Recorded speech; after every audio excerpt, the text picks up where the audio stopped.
Canal Patrio, voz e imagen de la sociedad civil.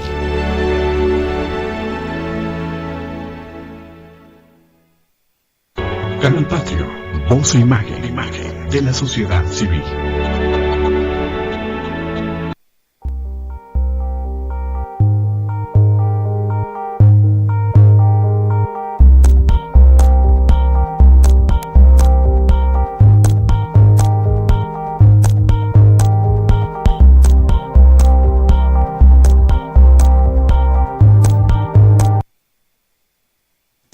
Estamos de regreso con ustedes aquí en su programa Gestión Social, hoy en este jueves 24 de julio de 2014.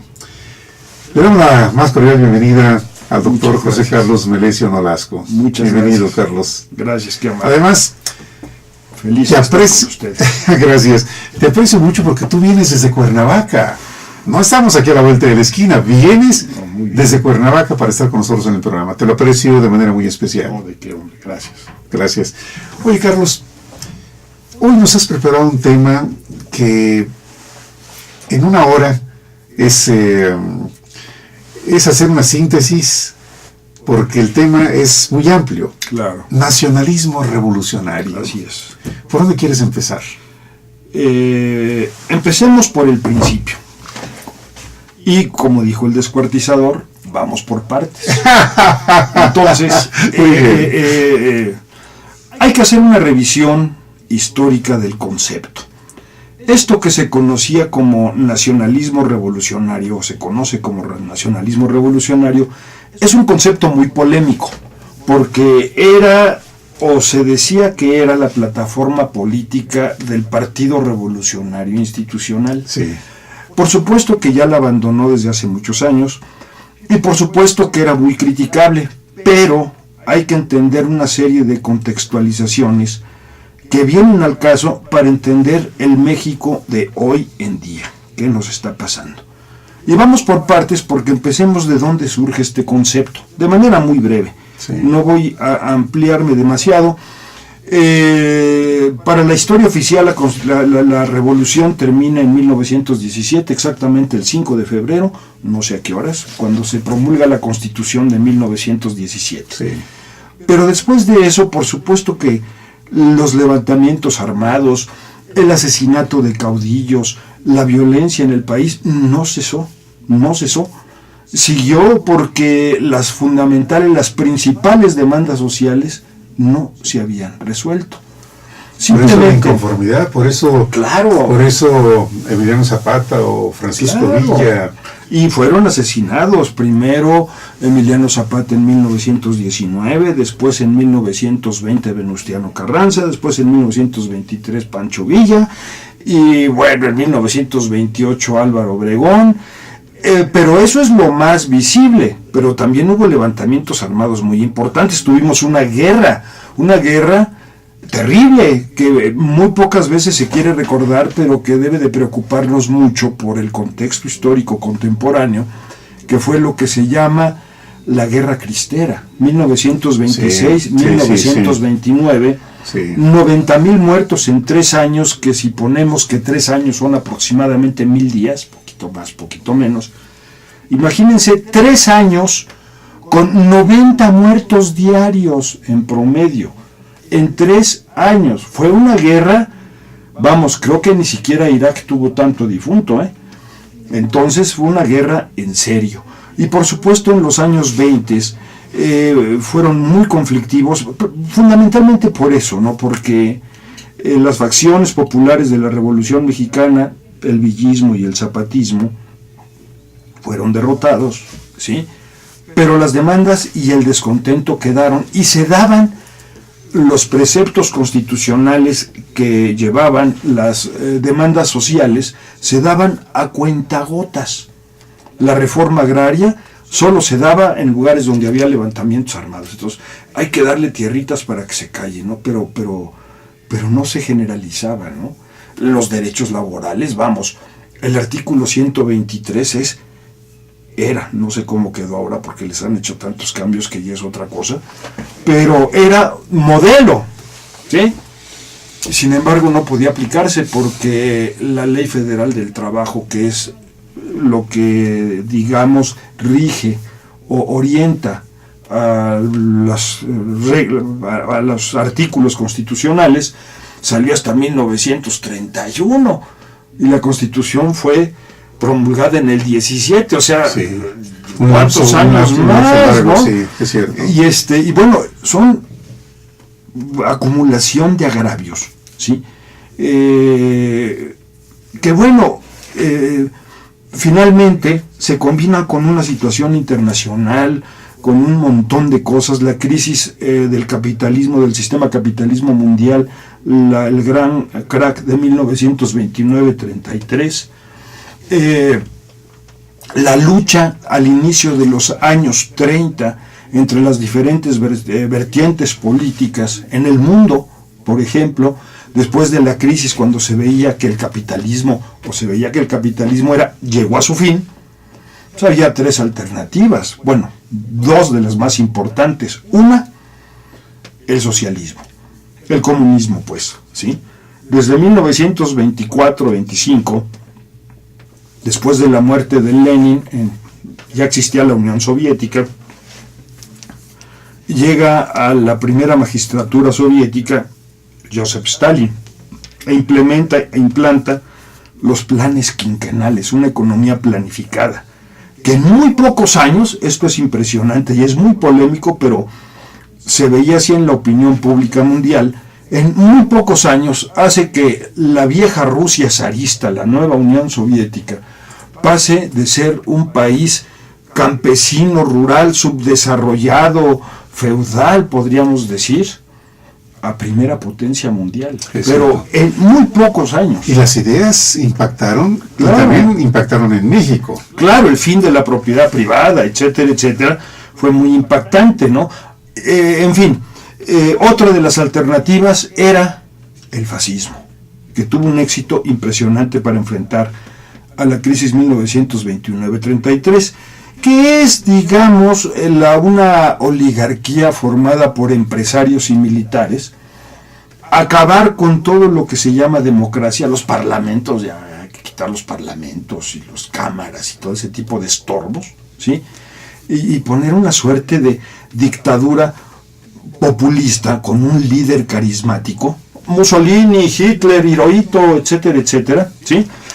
Y hacer una economía de guerra, verdaderamente, ¿no? Producir una buena cantidad de armas con una industria muy potente, ¿sí? Que como poco tiempo después, y lo vimos, no fueron hechas para los desfiles, fueron hechas para otras cosas, ¿no? Sí. Pero fue una alternativa. De hecho, imagínense, fue tan popular que aquí en México uno de los coches más famosos del mundo fue inventado pues por esos gobiernos, el alemán, el Volkswagen, sí, coche del pueblo, ¿sí?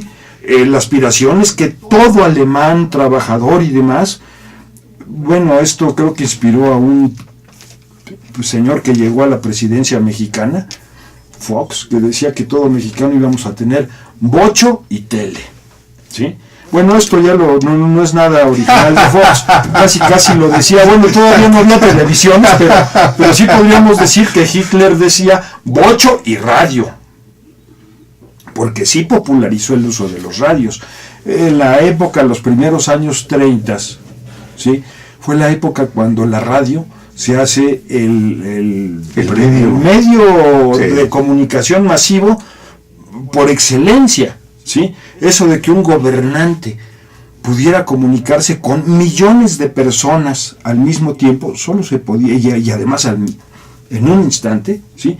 Eso solo con la radio se pudo hacer. Sí. Y difundir la radio era fundamental y era estratégico. Y Hitler lo hizo. Bueno, no solo Hitler, todos los gobiernos.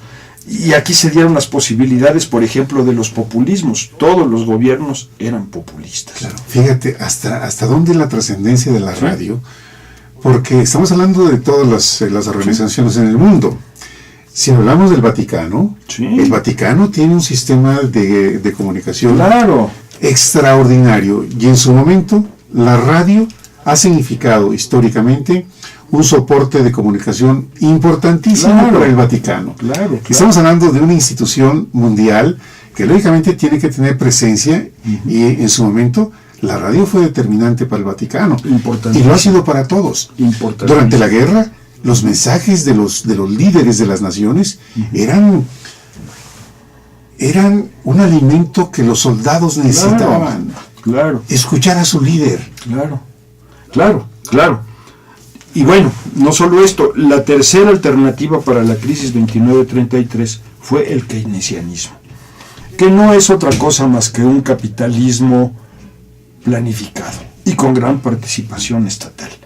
No, el capitalismo no lo hace exactamente a gusto, sino lo hacía ante la amenaza sobre todo del bloque socialista, del éxito del socialismo en aquellos años, o el aparente éxito del socialismo en la Unión Soviética en aquellos años, ¿no?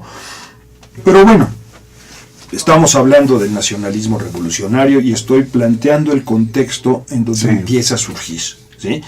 El contexto es un México muy traumatizado, un mundo a punto de entrar a la confrontación que se llama Segunda Guerra Mundial, en los años 30, donde los obreros, los liderazgos políticos eran terribles en toda Europa, en Alemania, en Francia, en el mismo Estados Unidos, ¿sí? Los sindicatos eran fuertísimos, ¿sí?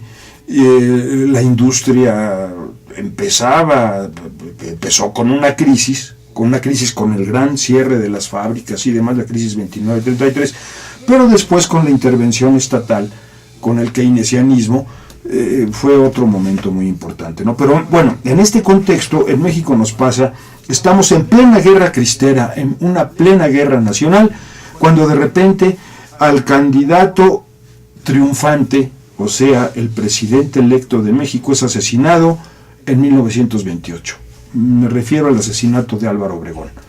Plutarco Elías Calles se queda como el representante máximo de la Revolución Mexicana, ya todos los demás habían muerto. No se llama caudillo él mismo, porque no fue caudillo, fue, digamos, casi uno de los principales asesores de Álvaro Obregón. Pero bueno, se da cuenta del asunto, se hace llamar el jefe máximo de la Revolución Mexicana, ¿sí? Y ahí se inicia lo que conocemos como el maximato. En un año muy importante, 1929, que no solo es el inicio en octubre de la crisis 29-33, sino que además es el inicio de una presidencia temporal en México, la de, ¿cómo se llamaba? Se me fue ahorita el nombre, Portes Gil, Emilio Portes Gil, el licenciado Emilio Portes Gil, que estuvo poco más de un año en la presidencia de la República, pero fue un año muy dinámico.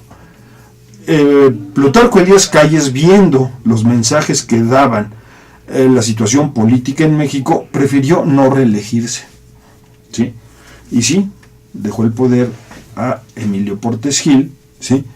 Con una serie de novedades. Primero, resolver el problema de la guerra, llegar a un acuerdo con el alto clero, ¿sí? Sobre todo, muy a la mexicana, muy a la cultura mexicana. El clero, como hasta la fecha lo quieren que los artículos que limitan la participación económica y política del alto clero, los limitaba. Por ejemplo, el artículo 3, la educación laica, que además poco después, en los años 30, se hace socialista, la educación socialista, ¿sí? Y bueno, el artículo 27, en donde la iglesia no podía tener propiedades, ¿sí? Y bueno, y la 130, donde los curas tienen limitada o tienen prohibida la participación política. Contra esos artículos, ¿sí? Siempre ha estado el clero hasta la fecha, ¿sí? Pero en aquellos años, al pactar la paz con el gobierno, ¿sí? Simplemente llegaron a un acuerdo, insisto, muy a la mexicana, es de las leyes no se cambian, pero no se cumplen. Pero no se cumplen. Digo, estaba prohibida la educación religiosa, pero ¿cuántos de los que estamos aquí no fuimos a escuelas de monjas cuando éramos niños? Y se suponía que estaban prohibidas. Universidades católicas, y que la iglesia tenía propiedades, claro, hombre, pero eran con prestanombres, no eran oficialmente de ellas, etcétera. Bueno, una serie de cosas para darle la vuelta al asunto, ¿no? Sí. Pero otra cosa muy importante, a la mexicana, como tú muy a la dices. mexicana, es la creación de un partido, el Sí. Partido Nacional Revolucionario, ¿sí? En el que empieza a hacer énfasis en que lo importante no son los hombres, sino las instituciones. Un poco cambiar la cultura política nacional, que la cultura política nacional era, pues todavía hay restos de esta política, ¿no? De si tú y yo estamos en desacuerdo políticamente o tenemos alguna desaveniencia, pues se resuelve con plomo. En aquellos años. Pues bueno, vamos a ser un poco más civilizados. Vamos a hacerlo al interior del mismo partido y por las maneras más institucionales y más tranquilas, y todos somos nacionalistas revolucionarios, ¿no? El partido de Nacional Revolucionario, precisamente, ¿no?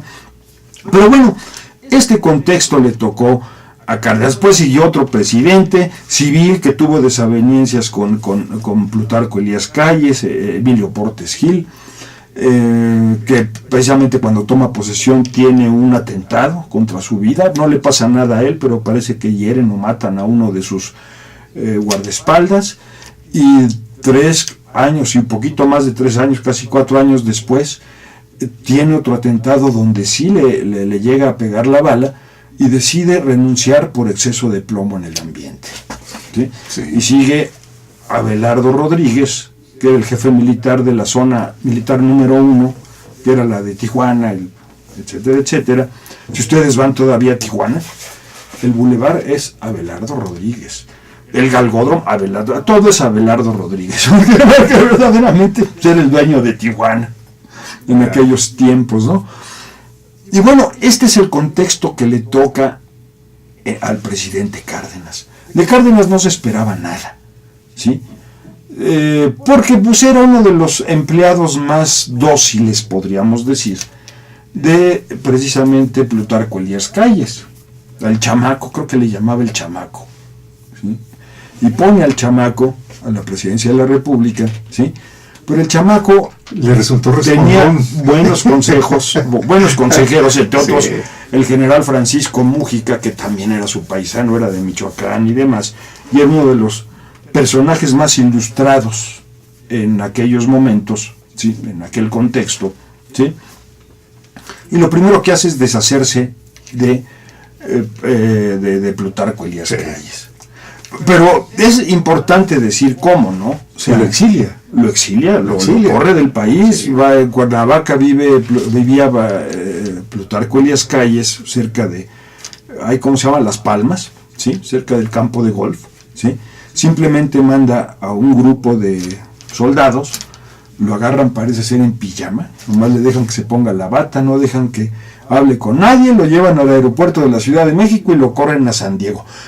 Los derechos humanos todavía no se cuestionaban y demás, pero hay que aceptar que fue un avance, porque antes estas diferencias eran simplemente o tiene un accidente o se muere. Lo mandó fuera del país. Fue más sutil Cárdenas, ¿no? Sí. Y bueno, empieza a hacer una política de masas. Dijiste algo muy importante de Lázaro Cárdenas, el equipo de trabajo que tuvo. Tiene un equipo de trabajo de primera. Primero eran muchos callistas, ¿sí? Pero empezó paulatinamente a cambiar. Bueno, es que sería muy largo hablar simplemente de este sexenio, porque es un sexenio muy interesante y muy complejo, ¿sí? Porque es muy completo. Se mete en todas las áreas. En todas las áreas de la política se nota el sello del cardenismo. En la parte de la educación, Lázaro Cárdenas, Educación socialista, sí. el Politécnico, el inicio del Colegio de México, que es la Casa de España, la educación indígena empieza con él, sí. Con el Departamento de Asuntos Indígenas dependiente de la Presidencia de la República, que después fue el INI, y que ahora pero no sé fíjate, si exista la Comisión Nacional para el Desarrollo de los Pueblos Indígenas, en la sede, algo así se llama. Sí. Y pero bueno, cambia eso, cambia el trato con las personas, pero hace dos cosas fundamentales también para pacificar al país. las principales demandas sociales son resueltos. Primero, las demandas agrarias. Sí. Reparte la tierra, las mejores tierras, ¿sí? En unidades productivas con todo y maquinaria. Es cierto. ¿Sí? Sí. Nueva Italia, la comarca lagunera, que no sé por qué se llama la comarca lagunera si no hay lagunas allá, pero la comarca lagunera. El otro día lo estaba pensando, ¿qué se llama la comarca lagunera si no hay lagunas? Pero bueno, no importa. Y bueno, el noroeste de México, todo lo que es el Valle del Yaqui, etcétera, etcétera, bueno, y todas las haciendas enequeneras de Yucatán. Ahora, el término de Tata Lázaro fue ganado. Fue bien ganado, es cierto. Porque Lázaro Cárdenas tenía la sensibilidad de estar con la gente. Claro. Él personalmente. Claro. Porque, bueno, sí, eso es muy importante. Pero hay que mencionar que también es muy importante en aquellos tiempos, y él tiene la sensibilidad para darse cuenta, porque hay que tomar en cuenta que todavía no había televisión, ¿eh? Es cierto. Digo, la gente no podía conocer quién era el presidente de la República. Digo, la mayor parte de la gente hoy en día, ¿sí?, seguramente físicamente hubiera reconocido a todos los grandes políticos o los que ha habido, los grandes funcionarios públicos, no por su grandeza personal, sino por su puesto público, el presidente, los secretarios, etcétera, etcétera. La gente, digo, Fox, todo el mundo lo conoció. Salinas de Gortari no se diga, etcétera, etcétera. Todos han sido conocidos. Echeverría, todo el mundo lo reconoce, en fin, porque lo vemos en televisión, aunque no lo veamos personalmente. Sí. Pero en aquellos tiempos no. Entonces, el impacto de que el presidente estuviera físicamente en los pueblitos y la gente lo viera y lo tocara, bueno, era importantísimo en aquellos tiempos. Mucho más que ahora, porque no había, insisto, televisión. Pero bueno, la política de masas cambió, la reorganización del partido político, del Partido Nacional Revolucionario, del Partido de la Revolución Mexicana, en 1946, si mal no recuerdo. Yo no soy historiador, conozco procesos, nunca me acuerdo fechas, datos y esos de ese medio, pero no importa, estamos hablando más o menos, ¿no? Y y bueno, cambia la organización del partido político, organiza primero a los campesinos en la Central Nacional Campesina, la CNC, a los obreros en la CTM, la gran CTM, ¿sí?, de aquellos tiempos, dirigida, me parece, por Lombardo Tolerano en aquellos tiempos, ¿sí? Y se inicia la política agraria. Eso pacificó mucho el país. Y después culminó con otra cosa, la política laboral, la política obrera. El clímax de la política obrera y el clímax del cardenismo llega con un tema al cual yo quería llegar precisamente hoy en día, ahorita, ¿sí?, que es derivada de un conflicto laboral. Primero se crea en 1936, 35, no me acuerdo bien, el Sindicato de Trabajadores, el Sindicato Único de Trabajadores Petroleros de la República Mexicana. Había como 14, 15 empresas petroleras en este país, ¿sí? Y de repente se forma un Sindicato Único de Trabajadores Petroleros de la República Mexicana.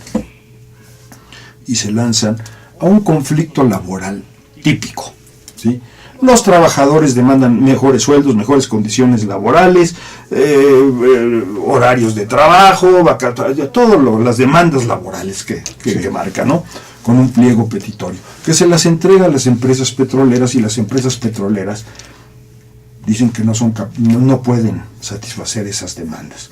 Hay antecedentes de que Cárdenas, como jefe militar de la zona militar de Tamaulipas, había tenido contacto directo con las compañías petroleras y se había indignado mucho por verdaderamente el trato con la gente y con los políticos y con los militares por parte de las compañías petroleras, las que quieren otra vez regresar, las que en esos tiempos lo corrimos, porque había un antecedente. La Constitución del 17, en su artículo 27, marcaba que el subsuelo es de la nación.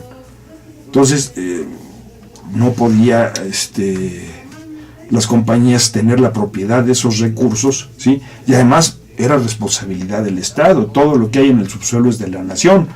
Entonces estaba ese conflicto, que llegaron a un acuerdo también. Aquellas compañías petroleras que habían llegado antes de 1917 se les respetaba, pero las que llegaban después ya no, ¿sí? Pero estaba tensa la cosa porque obviamente comprensión internacional, estas compañías querían que cambiaran estos artículos, como ahora lo lograron y ya lo han cambiado, o lo empezaron a cambiar, desgraciadamente, ¿sí? Pero bueno, el hecho es que se desata un conflicto laboral. Las compañías simplemente se niegan a resolver el asunto, van a los diferentes niveles del conflicto, a las juntas locales de conciliación y arbitraje, a las estatales, a las federales, etcétera, etcétera, etcétera, hasta que llegan a la última instancia, que es la Suprema Corte de Justicia de la Nación, en donde se encarga un estudio de los, por ejemplo, precisamente de los estudios de economía más completos que se han hecho en México. Uno de los directivos era don Jesús Silva Herzog, el de a de veras, porque los demás son muy mala copia, hasta el nombre le robaron. Hasta el nombre le robaron porque los otros son Silva, ahora pues Silva Herzog era Silva Herzog, y era el mejor economista que ha habido probablemente en este país. Y además fue autodidacta. Eso. Un genio. Sí, un genio. De otra generación. Sí. Pero en fin, el hecho es que se hace el estudio de la industria petrolera en México, que es un estudio muy completo, no solo económico, sino político, sociológico y más, es excelente, y concluye que las compañías sí pueden satisfacer la mayor parte de las demandas de los obreros. La Suprema Corte de Justicia acepta este estudio, ¿sí? Y da un laudo, decreta que las compañías tienen que soltar recursos y resolver la mayor parte de las demandas laborales. Y las compañías entran en desacato, dicen, pues no lo vamos a hacer. Entonces, por desacato a las principales autoridades de este país, Lázaro Cárdenas ve la oportunidad de decretar la nacionalización de la industria petrolera, pero fue producto de un conflicto laboral y de una situación. Fue en 1938, al año siguiente Hitler invade Polonia y se adueña de Austria y empieza la que se llama Segunda Guerra Mundial. Todas las compañías petroleras y demás primero dijeron que no iban a comprar, abrieron un embargo petrolero contra México para que quebrara México, ¿sí? Pero había algunos países que sí les interesaba comprar petróleo a México, que eran Alemania, Japón, Italia. Estaban interesados en comprar el petróleo mexicano, parece que sus tanques de guerra sí los requerían, y el embargo no tuvo los efectos esperados, porque enseguida que dijeron no le vamos a comprar petróleo a México, Estados Unidos, Inglaterra, Francia, Holanda, etcétera, etcétera, ¿sí? Enseguida casi dijeron, no, mejor sí, mejor sí, porque por Alemania estaba muy sediento de petróleo, Japón estaba muy sediento de petróleo, entonces, no me lo compras tú, pues me lo compra aquel. Ahorita que dices Alemania no tiene pozos petroleros, ¿no? Pero tiene grandes investigadores sobre el petróleo. Así es. Es estratégico, porque Alemania, una de las virtudes que tiene es que siempre ha tenido grandes presupuestos para investigación. Eso.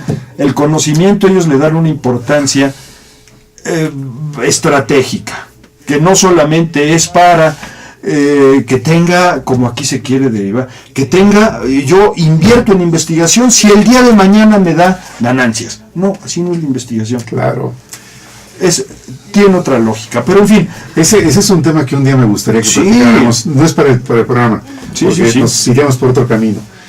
Pero el tema de la investigación es un tema importantísimo, esencial. Lo dejamos para otro programa. Sí, no, es cierto. Sí. Aunque el cardenismo sí influyó ahí, ¿no? Bueno, cambió la política cultural, incluso en la difusión, en la creación de un sistema de museos de adeveras, ¿sí? Dejó el castillo de Chapultepec, que era donde vivían los presidentes, se fue a un ranchito que estaba abajo del castillo, que recordando que ahí en Michoacán se había ligado a doña Amalia, en un lugar que se llamaba Los Pinos. Entonces, recordando ese lugar, ¿sí? Ese lugar donde se ligó a doña Amalia, ¿sí?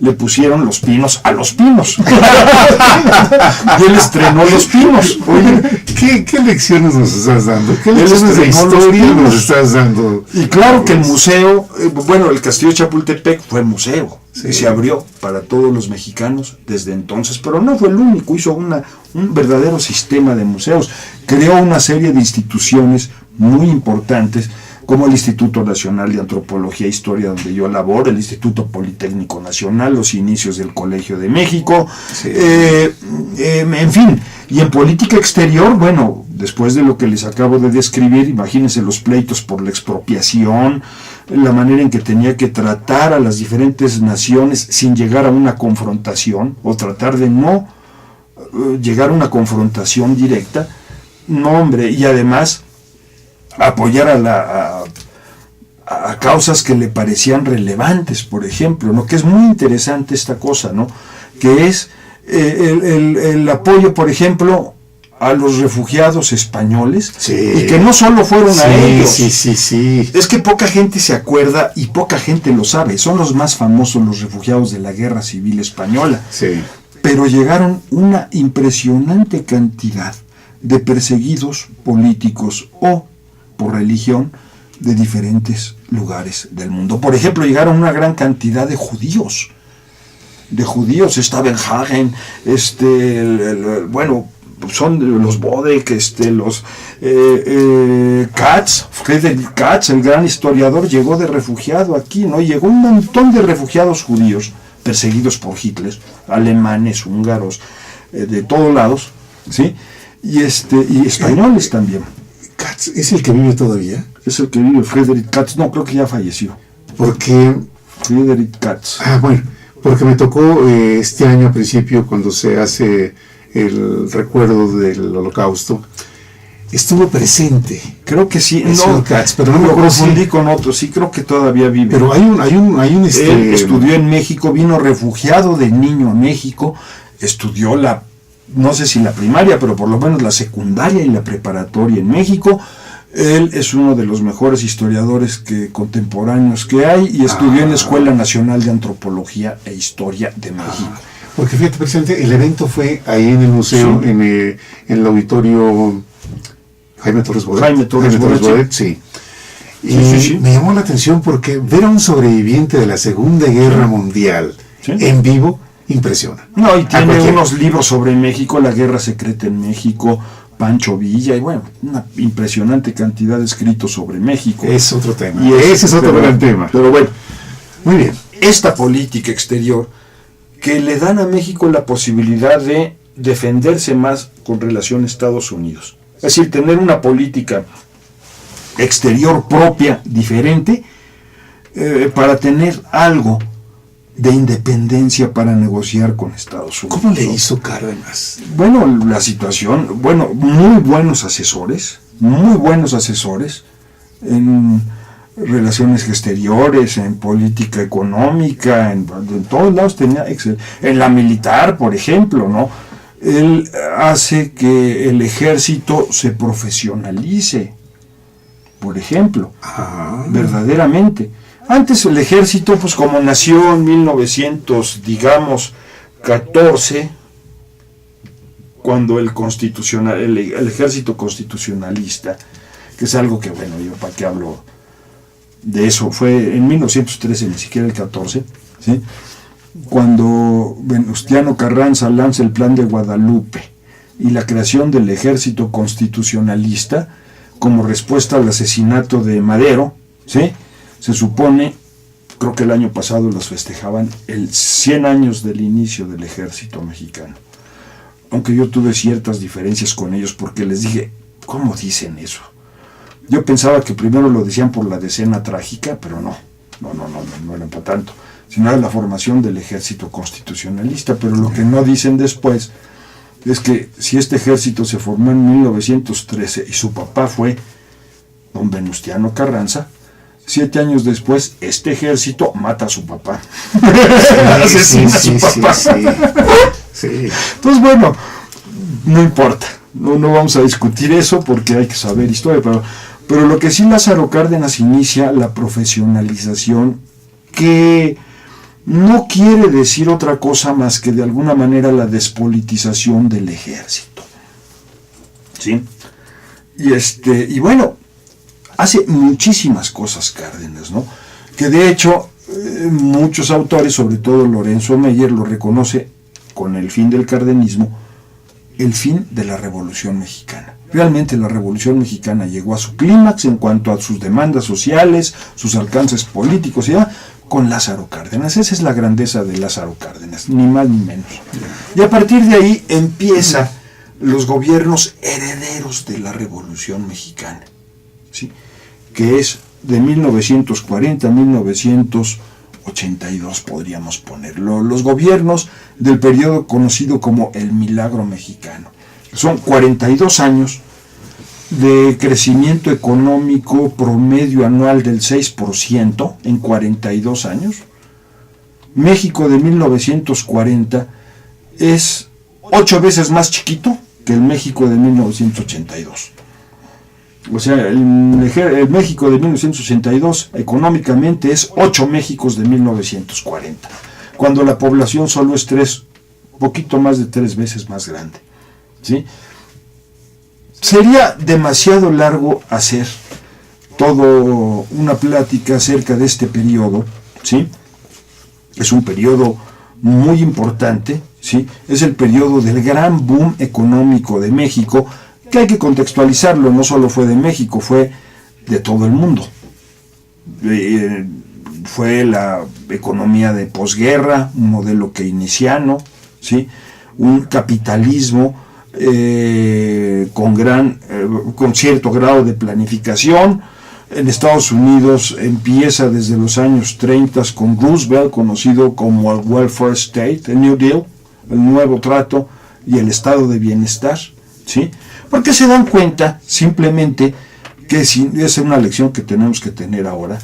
Si no suben los salarios, no se aumenta el consumo y estamos permanentemente en crisis. En vez de eso se están dejando que se acumulen los ingresos en Slim y en un puñado muy pequeño de otras personas, pero la economía se estanca. Digo, el Banco de México es increíble lo que acaba de hacer ahora, es increíble. Yo sí sé economía, los señores estos no saben economía. ¿Sí? Bajaron la tasa de interés, pensando en que si bajan la tasa de interés, se va a incrementar el consumo. Cuando hay algo tan sencillo como esto, a la mayor parte de los que nos están viendo, se los puedo plantear, podrían no cobrarme intereses, como de alguna manera lo están haciendo, están difundiendo mucho en tarjetas de crédito. 12 meses sin intereses, 24 meses sin intereses. El problema no es ese, el problema es que no nos alcanza y cada vez tenemos menos dinero para consumir. Y los bienes ahí están. Es decir, no es una escasez de bienes, no, ahí están. Lo que pasa es que no se venden, simplemente. Y ni bajándole las tasas de interés se van a vender, ¿sí? Es simplemente incrementando el ingreso de los trabajadores. De hecho, me ha causado mucha curiosidad cómo, por ejemplo, hoy en día empiezo a oír demandas que yo pensaba eran inauditas. Ciertos grupos de empresarios pidiendo que haya aumentos salariales en México. Los empresarios.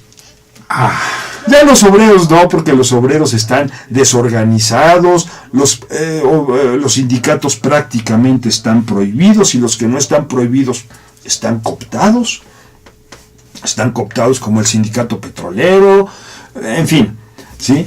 Pero es algo muy fácil, ¿no?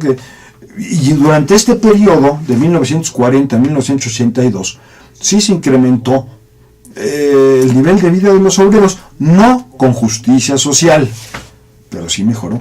Es decir, Leopoldo Solís, en un libro muy bueno que se llama México, Retrovisión y Perspectivas, que fue su tesis de doctorado, de hace años, el gran profesor nos planteaba, ¿no? Hizo un estudio ahí, me acuerdo, una parte del libro, ¿sí? En donde medía el mejoramiento salarial Claro, él nomás llegaba hasta los 60, ¿sí? Pero podríamos decir que era casi igual.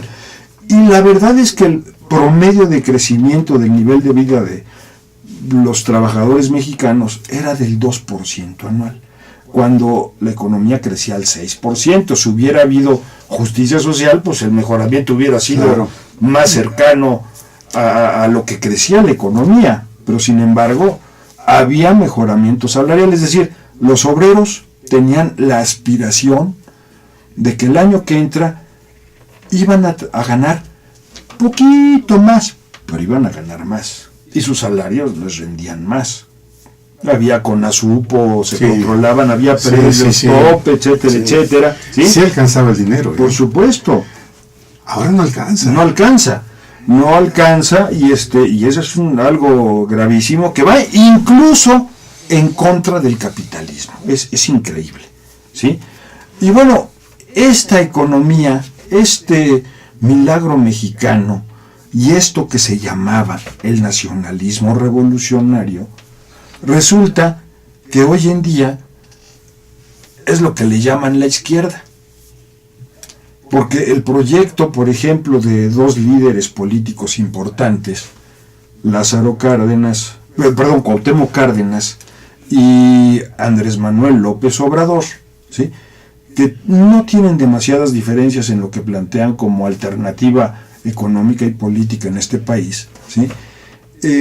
Pues es eso, el viejo desarrollismo o el viejo keynesianismo de este periodo de dominio del Partido Revolucionario Institucional, ¿sí?, de lo que conocemos como el milagro mexicano. Un capitalismo con participación estatal, con atención a las demandas populares y obreras hasta cierto nivel, ¿sí?, para que no se radicalicen más los obreros, ¿sí?, un capitalismo más controlado. Que esto es lo que plantean y es lo que ahora se llaman izquierda. Yo digo que no, para mí no es izquierda, porque para mí, pues, eso de ver las posiciones políticas hoy se ve como una cuestión geográfica. ¿Qué es la izquierda y qué es la derecha? Bueno, el PAN quedaría a la izquierda de los nazis, pues sí, y de los racistas, sí, pero eso no quiere decir que el PAN sea de izquierda. Es decir, no es relativa a la posición política. Para mí la izquierda, que concepto que surge desde la Revolución Francesa, son comunistas, anarquistas y socialistas que piden que se acabe el capitalismo y que se organice la sociedad de manera más equitativa, ¿sí? Eso es la izquierda. Y ningún partido político hoy en día en México defiende eso. Así es de que en este país no hay izquierda. Hay que inventarla. Claro, la izquierda tiene cierto prestigio social porque es la que defiende los intereses populares. Por eso los partidos se definen de izquierda tratando de ganar el prestigio de la izquierda en su devenir social. Pero ningún partido es de izquierda, hay que aceptarlo. No hay partidos de izquierda en este país, hay menos de derecha. Pero la geografía electoral, la geografía política se corrió a la ultraderecha y hay partidos que, si nos ponemos, digamos, generosos, les pondremos del centro. Que el centro es lo más incómodo que hay, porque es el no compromiso político. Muchos partidos se pelean que son del centro izquierda, del centro derecha, o hay algunos, no voy a decir nombres, pero es un político creo que todavía está en el PRD, muy famoso, que había hecho un partido del centro democrático. Yo me moría de la risa, ¿no? Porque era casi como decir del centro del medio, ¿no? O sea, era el centro del medio, ¿no? O sea, era el centro democrático. Pero eso es lo más molesto que hay, porque todavía respeto más a los partidos con los cuales puedo discrepar, que me dicen, no, yo estoy por esto y lo otro, y claramente te presentan sus demandas. Y tú dices, yo estoy en contra. Mira, el programa no es un programa político, no es la tendencia del programa, pero sí de informar. Claro. Actualmente en el Distrito Federal, que es nuestra gran ciudad, la izquierda ha perdido una credibilidad impresionante después de que Miguel Ángel Mancera ganó con el 64% de la votación. Actualmente dice uno, bueno, ¿y dónde quedó todo lo que dijo en campaña? Claro. El problema es esto que se llama izquierda, que yo lo llamaría menos derecha, o sea, porque nunca han estado en contra del capitalismo, son más, resuelven demandas sociales, son más, están más por la menor desigualdad social, ¿sí? Esto de la pensión universal a la gente de la tercera edad, etcétera, etcétera, me parece correcto, está muy bien que se haga y los hace menos de derecha, pero no son de izquierda. Y bueno, Mancera, el problema que tiene es que no tuvo que seguir con esas políticas, porque si no la gente se le ve encima, ya lo ganado, pero no las ha fomentado. Y de hecho está haciendo otras cosas, pero bueno, hay que reconocer que Mancera, de alguna manera, ni siquiera del PRD es. Así es. ¿Quién sabe de dónde salió? Sí. Entonces, ese ni del PRD es. Y si era del PRD, tampoco es gran ventaja. El PRD es de hecho, no sé, legalmente y formalmente es un partido. Pero para mí nunca fue un partido. Porque un partido pues tiene una posición política determinada y demás. Y la verdad es que el PRD, desde que nació, en 1989, fue una coalición. Que viene de la coalición, ¿cómo se llamaba esto? Con la que contendió Cárdenas en 1988, el Frente Democrático Nacional, sí. Es un frente que en 88 hicieron fraude, después de que ganó las elecciones Cuauhtémoc Cárdenas, se las robó Salinas de Gortari, lo controlaba Gobernación, ¿sí? Y el año siguiente hizo, en 1989, el Partido de la Revolución Democrática, que era un frente donde había socialistas, comunistas, populistas, experistas también eran los dominantes, también, o sea, de todo había, pero era gente muy diferente, o sea, nada más estaban ahí, no sé por qué, porque había de todo. Digo, yo alguna vez fui a algún evento del PRD y demás, y lo voy a confesar aquí entre nos, de repente veía a cada gente que me daba náuseas y yo pensaba, bueno, yo no iba a plantear qué estaba haciendo él aquí, sino yo decía, ¿y yo qué hago aquí? ¿Yo qué hago aquí? Juntándome con estos, no puede ser. Fíjate, yo he escuchado personas dentro del PRD sí, que me dicen, Jesús, el PRD es un partido para elecciones. Por lo que tú dices. O sea, ¿dónde está el pensamiento? No hay, es muy etéreo. Es muy general. ¿Sí? No sé, planteamientos como vamos a hacer el bien a la sociedad. Bueno, eso lo dicen todos. El PRI, el PAN, los que quieras, voy a decir, sí, nosotros vamos a hacer el bien para todos. Pues sí, pero eso no es una posición política. La posición política es cómo. Sí. Va a haber intervención gubernamental, va a haber inversión pública, va a haber esto, va a haber otro, va a haber cambio de sistema, va a refuncionalizarse la ley. Pero mira, creo que ya no tenemos demasiado tiempo. Lo que quería resaltar hoy con el nacionalismo revolucionario, que tiene que ver con todo lo que hemos hablado, ¿sí? Es México, después del cardenismo, tuvo una situación, el milagro mexicano y demás, que lo consolidó como una de las naciones más formadas en América Latina y uno de los los nacionalismos más definidos en América Latina de 1940, la segunda mitad del siglo XX hasta 1982, 83 por poner años, ¿no? Y ¿por qué? Porque lo que hace Cárdenas es precisamente reivindicar para México, ¿sí?, su capacidad económica.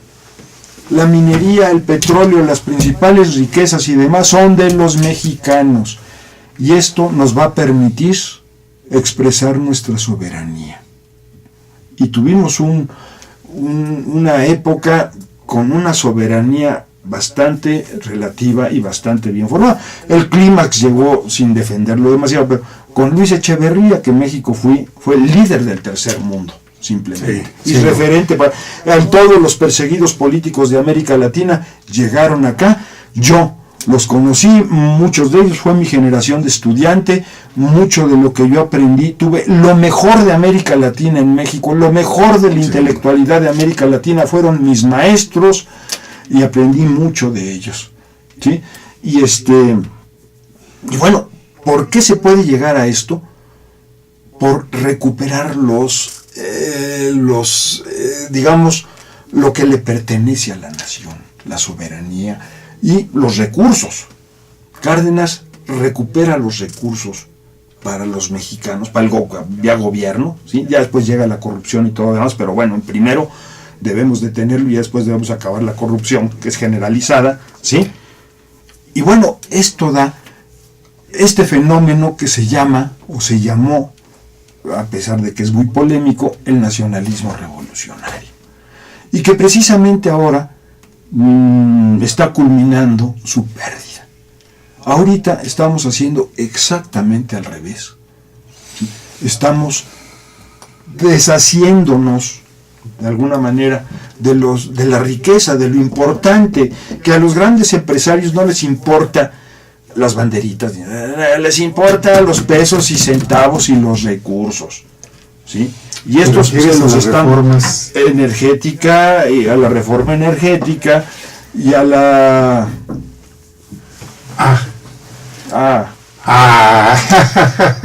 gracias. Claudio Zapata Nieto, mi hija.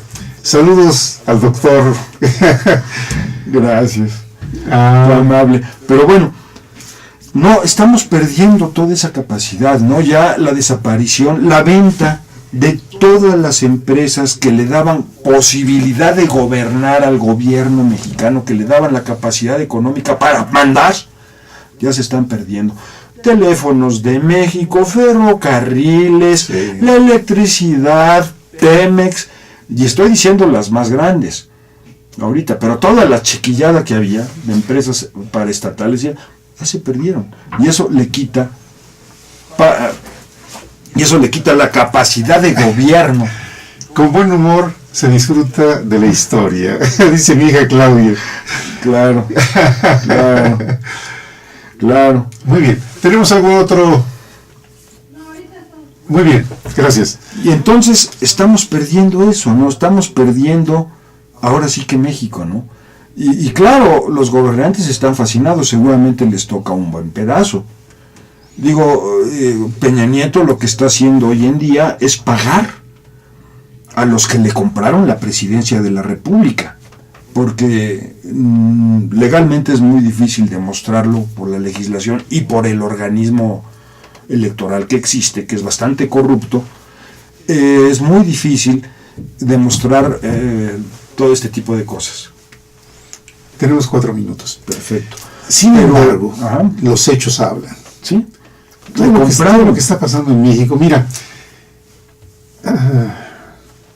espero que un día los mexicanos tengamos conciencia personal, cada uno, de lo que es este país. ¿Sí? Es un proceso de educación, un proceso de formación. Es cuestión de tiempo. No, eso no se hace por decreto. Sin embargo, la sociedad no es tonta. ¿Sí? Hubo un gasto desproporcionado en la campaña presidencial, la elección presidencial. Y el dinero tuvo que haber salido de alguien. ¿Sí? A menos que alguien tenga tanto dinero, como para poderlo invertir en una campaña presidencial. Es una inversión, y ahorita se los está pagando. Les va a devolver los recursos más preciados, las últimas reformas que les llaman ellos estructurales, que lo son, ¿sí? Que son la energética. Regalarle el petróleo y regalarle la minería a los empresarios, a los grandes empresarios, como pago por favores recibidos. por supuesto, él también se va a quedar con una parte, no nos vamos a enterar, ¿no? Es igual que, por ejemplo, Carlos Slim se hace el rico más rico de todos los ricos, no solo de México, sino del mundo, la tierra, por Telmex.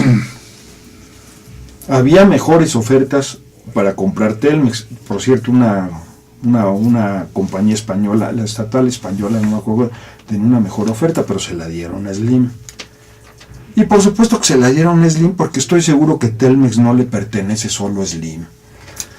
Desde ya muchos años se hablaba de Charles and Charlie, o sea, Carlos Salinas de Gortari y Carlos Slim. Sí. Y no hay manera de comprobarlo. Yo los acuso de corruptos, no de tontos, por no decir otra palabra, ¿sí? Pero por supuesto que la privatización de las empresas paraestatales en México fue casi tan corrupta o más que la soviética, que la privatización soviética, que fue, pero cómo apesta, ¿eh? Pero en fin, es impresionante y se nos está yendo la mano. Estoy diciendo que un proceso histórico, el cardenismo, y el inicio de esto que se llamaba, que es polémico, insisto, pero bueno, el nacionalismo revolucionario, nos llevó a un país pacificado. Durante estos 42 años no hubo conflictos. Es verdad. Hubo el movimiento estudiantil del 68, hubo guerrilla, sí, y se arregló bastante mal la mayor parte de las veces porque el sistema era muy autoritario. Pero hay que aceptarlo que ninguno de estos movimientos ya pusieron en peligro el país, ni pusieron en peligro la seguridad nacional. Eran problemas fácilmente resolvibles. Desgraciadamente los gobernantes no tuvieron la pericia política como lo hubiera tenido Cárdenas, de alguna manera, de resolver los problemas de otra manera, claro. ¿Sí? Pero vamos, hubo una paz pública. Aquí en México, hasta la fecha, ¿no? Todavía no sé cómo, ¿sí? Todos los presidentes, desde Lázaro Cárdenas hasta acá, han durado 6 años. Ya ha habido elecciones cada 6 años, claro, unas ridículas, por ejemplo, la del 76, ¿sí?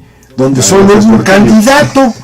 O sea, por default, bueno, López Portillo hacía el chiste él mismo, ¿no? De que con la legislación electoral de aquellos años, si su abuelita votaba por él, ya ganó.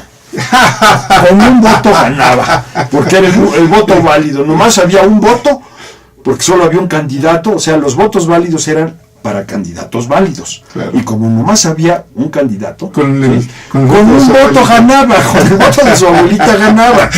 Es cierto. Si mi abuelita vota por mí, ya gané.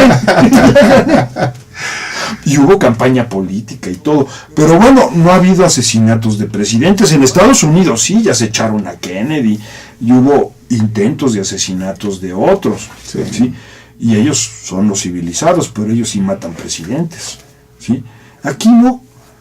Y ha habido una paz social hasta antes del 82 y demás, pues bastante discutible, pero bastante notable en comparación con el periodo previo de la Revolución Mexicana, ¿no? Sí. Entonces, ¿a dónde vamos a dar ahora? No sé, pero estamos perdiendo todo este tipo de cosas. Siempre hay una esperanza y una utopía. Yo, según he visto en la historia que nos pasa, ¿sí?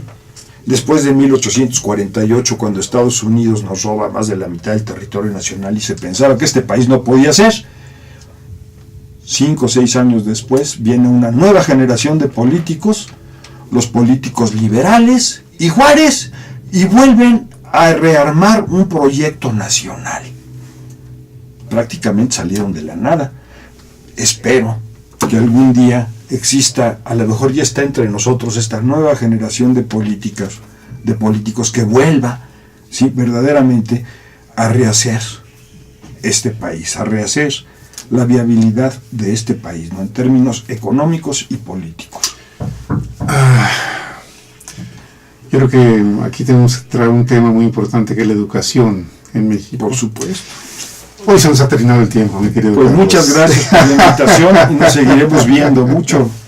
placer en estar con Gracias, ustedes. te aprecio mucho, como te dije al principio. Vienes desde Cuernavaca No, para estar con está nosotros bien. en el programa. Muchas gracias.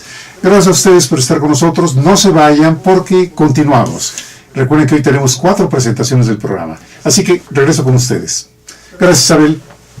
4 programas. Sí. Canal Patrio, voz e imagen de la sociedad civil.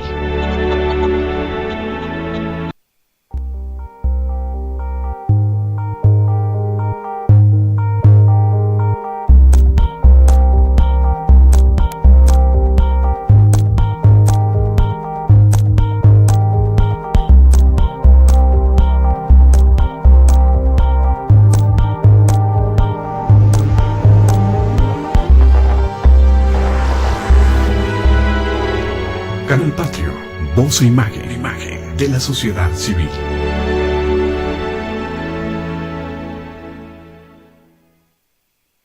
Canal Patrio, voz e imagen de la sociedad civil.